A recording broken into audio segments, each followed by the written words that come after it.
Allah Azza wa Jal parle aux gens qui reçoivent des rappels. Dans le Coran, ils reçoivent des rappels et ils reçoivent les meilleurs rappels. Et puis en plus de ça, ils choisissent toujours de le mettre de côté. Par exemple, même venir au Jumu'ah est juste une chose que vous faites et puis vous retournez à une vie normale. C'est l'une des choses de votre routine. Comme si Jumu'ah pour vous et moi n'est pas censé être, ou nous pensons à ça comme une expérience qui est censée transformer notre vie. C'est censé rendre notre vie meilleure en tant que musulmans. Et il y a certaines personnes qui ne bénéficient pas des rappels.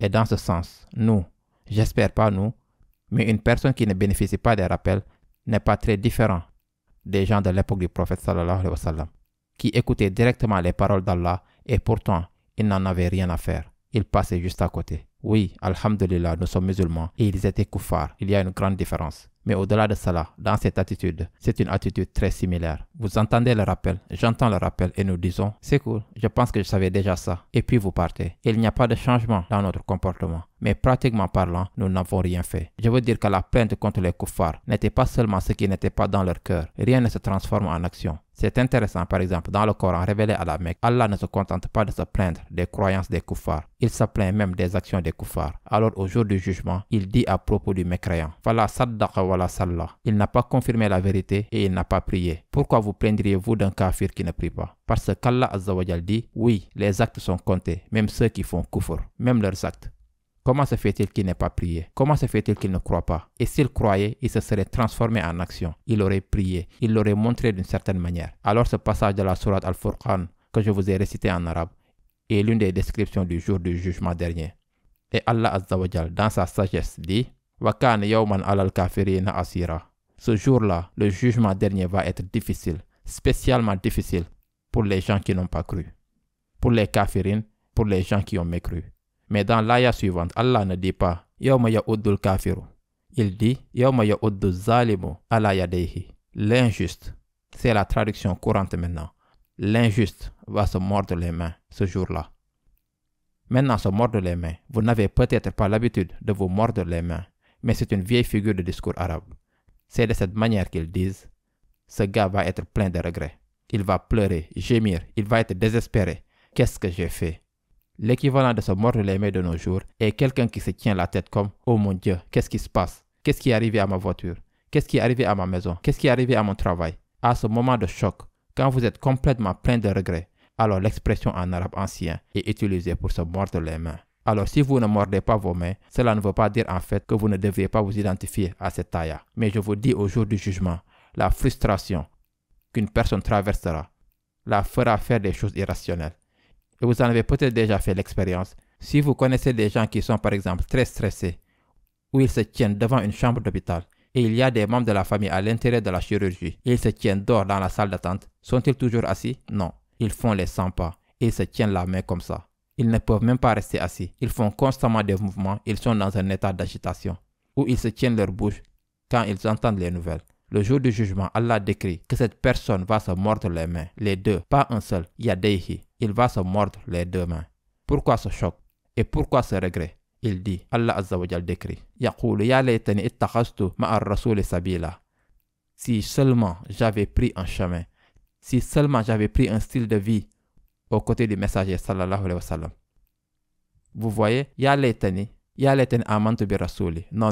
Si seulement j'avais cru au messager. Ce n'est pas ce que ça dit. Cela dit, si seulement j'avais pris un chemin aux côtés du messager. Ce qui est souligné ici n'est pas seulement que nous acceptions le messager d'Allah sallallahu alayhi wa sallam, ce que nous avons déjà fait, alhamdulillah, mais en fait que nous prenons le style de vie de cet homme sallallahu alayhi wa sallam, que nous prenons ses habitudes, ses maniérismes, son caractère, la façon dont il était reconnaissant, la façon dont il était gentil envers les gens, la façon dont il souriait aux autres, la façon dont il traitait avec les autres en affaires, la façon dont il se comportait avec les non-musulmans, avec les musulmans, la façon dont il traitait les aînés, la façon dont il traitait les jeunes, la façon dont il se comportait avec sa femme. Cela est son chemin. Cela est Sabil. La traduction moderne de Sabil serait, et ce n'est pas une traduction linguistique, mais une traduction sociologique, mode de vie. Si seulement j'avais un mode de vie aux côtés du messager, si j'avais vécu comme il a vécu, si j'avais pris ce chemin, mais le mot chemin signifie aussi autre chose. Le messager d'Allah sallallahu alayhi wa sallam, d'une part, est venu pour nous rendre meilleurs, nous faire réaliser à quel point les êtres humains peuvent être bons. D'autre part, il est aussi venu pour nous mettre en mission, ne pas simplement devenir de meilleures personnes pour nous-mêmes, mais d'aider le reste de l'humanité à devenir de meilleures personnes. C'est une partie de la mission de notre messager sallallahu alayhi wa sallam et c'est une longue route. C'est ça, Sabil. Alors non seulement vous changez vous-même, maintenant vous identifiez grâce à ce changement en vous avec cette mission et vous voulez partager cette bonté avec le reste de l'humanité.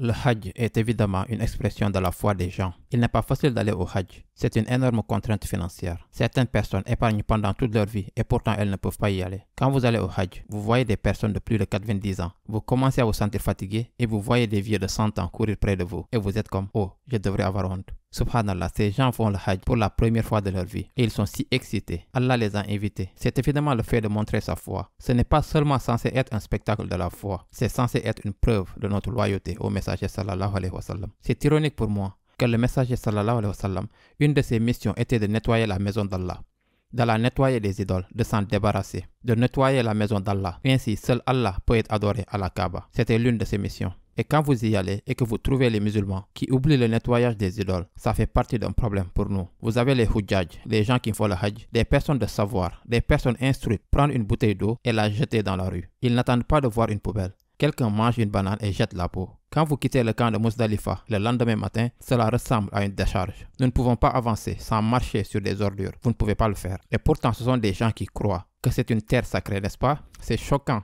Personne ne va au monument de Washington. Personne ne va au mémorial du 11 septembre et y jeter une canette de boisson. Personne ne fait cela car c'est un endroit sacré. C'est un endroit que la nation respecte. Les gens ont de la dignité pour cet endroit. Mais vous allez à Mina ou vous allez à Muzdalifa, même les rues de la Mecque, que trouvez-vous? Vous trouvez des déchets. Et qui jette ces déchets? Ne blâmez pas le gouvernement. Non, ce gouvernement saoudien le fait. Quoi? Il y a des millions de musulmans. Nous sommes ceux-là. Nous n'avons même pas l'étiquette simple du mode de vie du messager sallallahu alayhi wa sallam. Combien il se souciait d'être propre? À quel point il se souciait de ne pas être une source d'ajout à la saleté dans une société, spirituellement et physiquement parlant. Et pourtant, en même temps, nous pouvons dire que nous sommes allés pour l'amour d'Allah. Il y a donc une déconnexion dans nos esprits. Il y a une déconnexion entre ce que nous pensons faire pour Allah et ce que nous faisons en réalité pour Allah Azza wa Jal. Nous devons combler cette déconnexion. Nous devons devenir des personnes qui incarnent, qui vivent l'exemple du messager sallallahu alayhi wa sallam. Pas seulement dans l'adoration, pas seulement dans l'acte de faire le hajj, pas seulement dans l'acte de faire la salat. Il y a tellement de fois que des annonces sont faites. Je ne sais plus si elles sont faites. Inch'Allah, j'espère qu'elles ne le sont plus. À propos des personnes qui garent leur voiture de manière incorrecte ou qui bloquent les places d'autres personnes. Frère, si vous venez pour Jumu'ah, ne garez pas votre voiture incorrectement. Ne stationnez pas sur les places des autres et des choses comme ça. N'est-ce pas comme une sunna de notre messager sallallahu alayhi wa sallam de se soucier des droits du voisin? Les voisins de Rasulallah sallallahu alayhi wa sallam n'étaient-ils pas extrêmement contents de lui?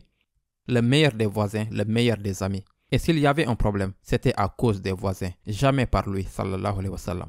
Combien de fois il nous a donné conseil de prendre soin de nos voisins? Et vous faites le tour du pays et vous trouverez des personnes qui habitent dans le voisinage de la mosquée. En Amérique, des musulmans instruits, n'est-ce pas? Vous ne pouvez même pas dire c'est l'ignorance des musulmans qui n'ont pas une bonne éducation. Dans toute l'Amérique, vous avez de grosses mosquées qui sont construites. Et devinez qui est vraiment mécontent des mosquées? Tout le voisinage. Tout le quartier est mécontent. Pourquoi sont-ils mécontents? Oh, parce qu'ils détestent les musulmans, c'est kuffar. Non, car nous nous garons sur leur place.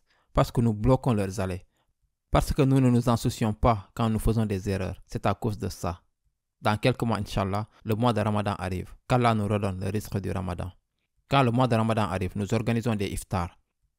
Même les mosquées tiennent des iftars. Je parle de la communauté religieuse. Nous tenons des iftars et que faisons-nous? Combien de nourriture est gaspillée à chaque fois? Combien de sacs poubelles? Et combien de nourriture se trouve dans ces sacs poubelles? Est-ce cela la sunna de notre messager sallallahu alayhi wa sallam? Est-ce ce que nous sommes censés faire?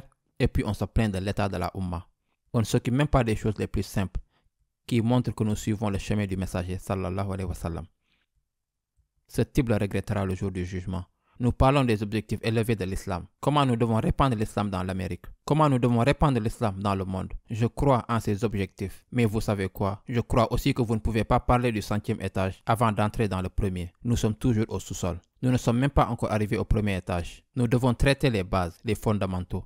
Et fondamentalement, notre dîn nous oblige à devenir des personnes responsables, des personnes éthiques. des personnes soucieuses de leur environnement, des personnes qui se soucient des membres de leur famille, de leurs voisins, de leur quartier. C'est ce qu'ils font. Je ne devrais entrer dans aucune mosquée. La manière dont ils enlèvent leurs chaussures et les jettent juste n'importe où et ils rentrent. Pourquoi? Le feriez-vous si vous allez chez quelqu'un? Ils vous invitent en tant qu'invité chez eux et vous enlevez vos chaussures et vous les jetez n'importe où. Le feriez-vous? Cela montre un manque de respect, n'est-ce pas? Et nous voici invités dans la maison d'Allah. Allah nous a invités dans cette maison. Ce n'est pas ta maison, ce n'est pas ma maison, c'est la maison d'Allah. Il mérite le respect. Certains sentiments sont censés être à l'intérieur de nous, que nous lui montrons cet honneur. La façon dont nous nous soucions les uns des autres, la façon dont nous nous saluons, ce sont de petites choses dont je parle. Mais il ne nous est pas impossible de les changer. Nous n'y pensons même pas. Quand on pense à l'islam, nous pensons juste que l'islam est à propos d'eux. Vous devrez réciter de plus en plus de Coran et je pense que vous devriez. Vous devez mémoriser une grande partie du Coran autant que possible. Je pense que vous devriez, absolument. Mais vous savez quoi? Plus nous récitons le Coran, plus ça devient un hujjaj sur nous. Pour que nous changeons nous-mêmes, pour que nous changeons la façon dont nous nous soucions pour nous, pour que nous ayons un ton différent dans notre discours, pour que nous ayons un autre niveau de fraternité entre nous. Combien de musulmans viennent à la mosquée? Vous venez chaque Jumu'ah, vous venez probablement à chaque Jumu'ah, vous êtes dans cette mosquée. En partant, combien de personnes que vous ne connaissez pas, vous leur dites salam avec un sourire? Ou vous regardez simplement le gars comme, quand va-t-il s'écarter? Je dois prendre mes chaussures, je dois sortir d'ici. Est-ce cela votre attitude? Vous êtes ensemble, comme personne de la ilaha illallah. Il devrait y avoir un amour naturel entre vous. Et c'est quelque chose que le messager a mis à l'intérieur des croyants. Fa'allafa bayna qulubikum fa'asbakhtum bi ni'matihi ikhwana. Il a mis l'amour entre vos cœurs. Je ne vous connais même pas en tant que musulman. Je ne devrais pas vous regarder de travers. Juste parce que vous êtes à New York et le mauvais regard est le standard, cela ne veut pas dire que vous jetez un mauvais regard sur un autre musulman. Je sais que vous habitez dans le Queens. Je comprends, j'y habite aussi. Et je sais, lorsque vous sortez de New York et vous marchez dans les rues en Caroline du Nord par exemple, ou à Memphis, et un inconnu au hasard, avec un chapeau de cow-boy, vous regarde et vous dit « Comment ça va? Belle journée, n'est-ce pas ?» Vous êtes comme choqué. Pourquoi ce type sourit-il? Y a-t-il une arme dans sa poche ou quelque chose? Pourquoi me sourit-il? Et puis vous vous rendez compte que ces personnes sont plus proches de la voie prophétique. Le prophète sallallahu alayhi wa sallam, sa norme était de sourire, pas de froncer les sourcils, d'être amical avec les autres, de prendre soin des autres, veiller sur les autres. Ce sont les genres de choses que nous devons évaluer et les ramener dans nos communautés, dans nos vies personnelles, dans nos caractères.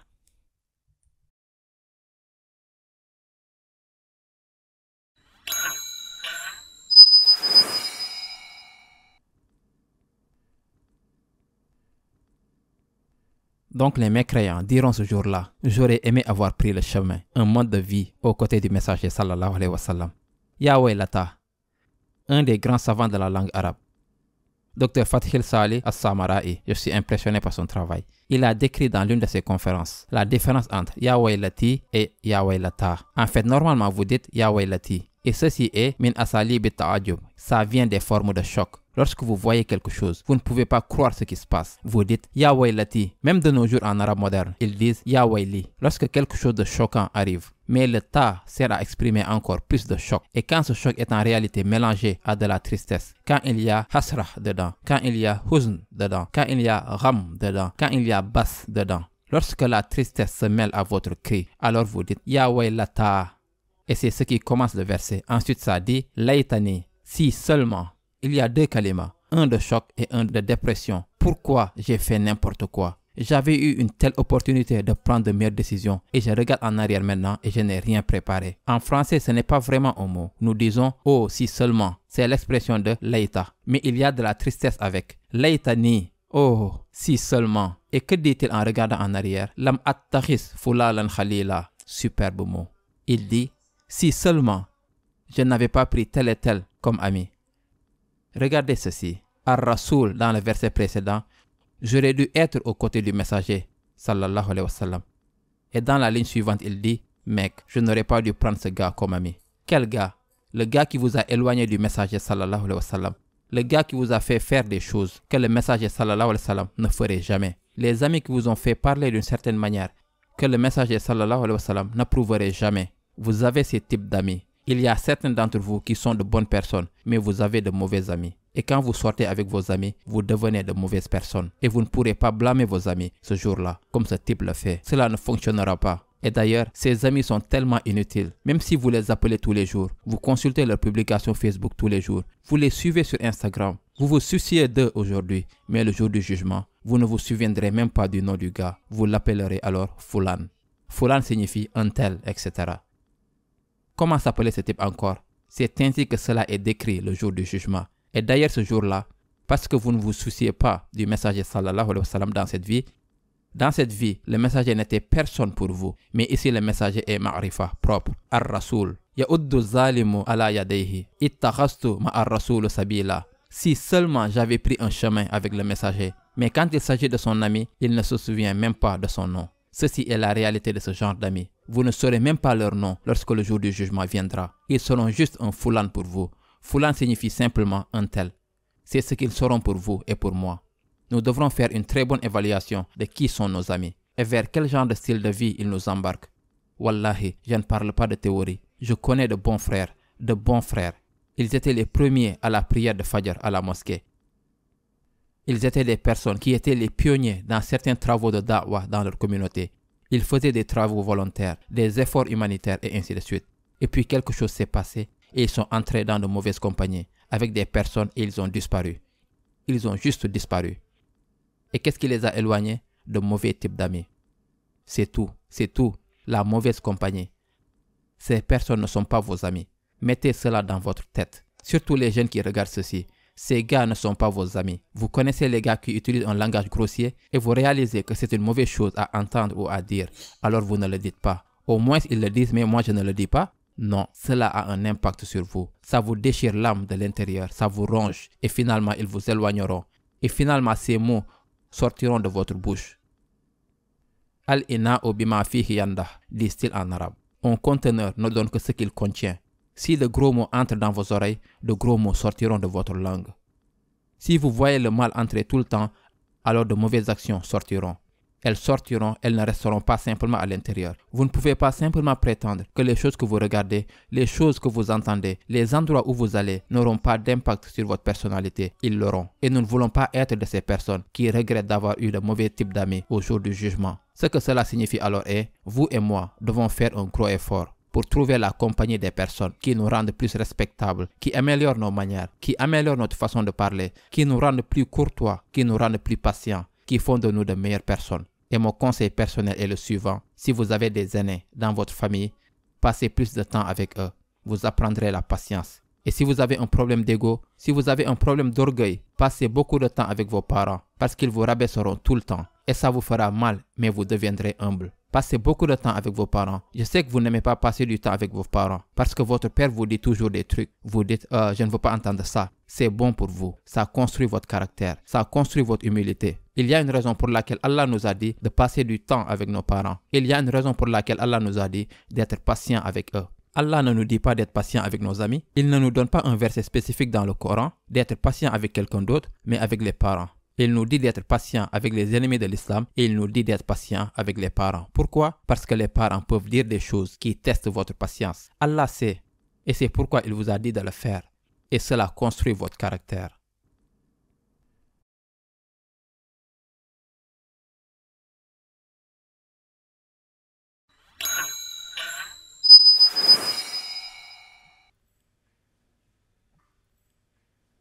Laqad adallani an zikri ba'da iz ja'ani. Il m'a fait glisser loin du rappel du Coran, après qu'il me soit parvenu.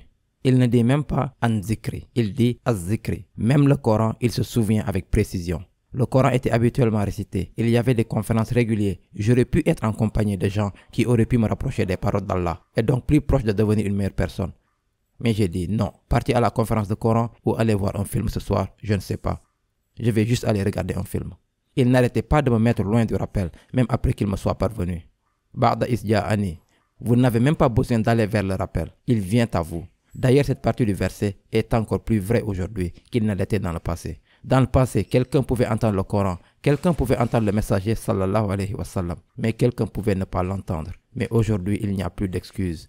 Combien d'applications, combien de téléchargements, combien de livres, combien de sites web, combien de vidéos YouTube à partir desquelles vous pouvez accéder au message d'Allah. Vous pouvez accéder aux explications du Coran, à la récitation du Coran.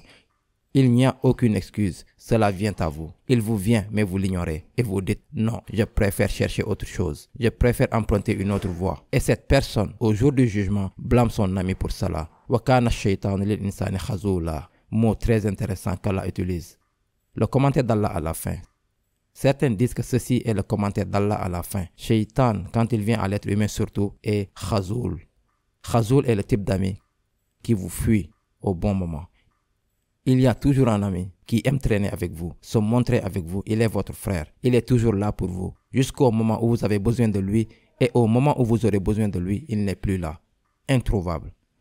Et quand le temps où vous avez besoin de lui est fini, il réapparaît. Il redevient votre frère. Ce genre d'ami s'appelle Khazoul. Allah dit que c'est ce qu'est Shaitan. Il est toujours là avec vous. Vous ne voyez pas Shaitan. Ce n'est pas comme dans les dessins animés où Shaitan avec les cornes en avant et la queue derrière et une fourche. Cela n'est pas Shaitan. Shaitan vient en vous en waswas. Shaitan vient en vous par l'intermédiaire de votre ami. Shaitan vient en vous via votre écran de votre téléphone. C'est ainsi qu'il vient à vous. Il dit, je te donne ce que tu veux, bro. Je m'inquiète pour toi. Jusqu'à ce que le jour du jugement arrive et il vous fuit. Et vous dites, où est-il passé? Je pensais qu'il s'occupait de moi. Ceci est la supercherie de Shaitan. Ne vous y trompez pas. Les envies que vous avez. Tous les jeunes hommes ont des pulsions. Ils ont des tentations. Ils ont des sentiments à l'intérieur qui font rage. Et Shaitan vient et dit, allez, agis selon tes sentiments. Ce n'est pas aussi mal que tu le penses. Tu peux faire tout ce que tu veux. Ce n'est pas aussi mal. Et nous tombons dans ce piège. Et cela est le khazal de Shaitan. C'est la tromperie de Shaitan qu'il nous quittera au bon moment. Il nous donne tellement de motivation pour faire la mauvaise chose, pour nous amener à ce résultat. Allah enregistre le discours d'une personne normale qui a ignoré le rappel. Et il donne la khutba maintenant le jour du jugement. Oh non, Shaitan m'a eu. لقد أضلني عن ذكري بعد إذ جاءني وكان الشيطان للإنسان خذولا.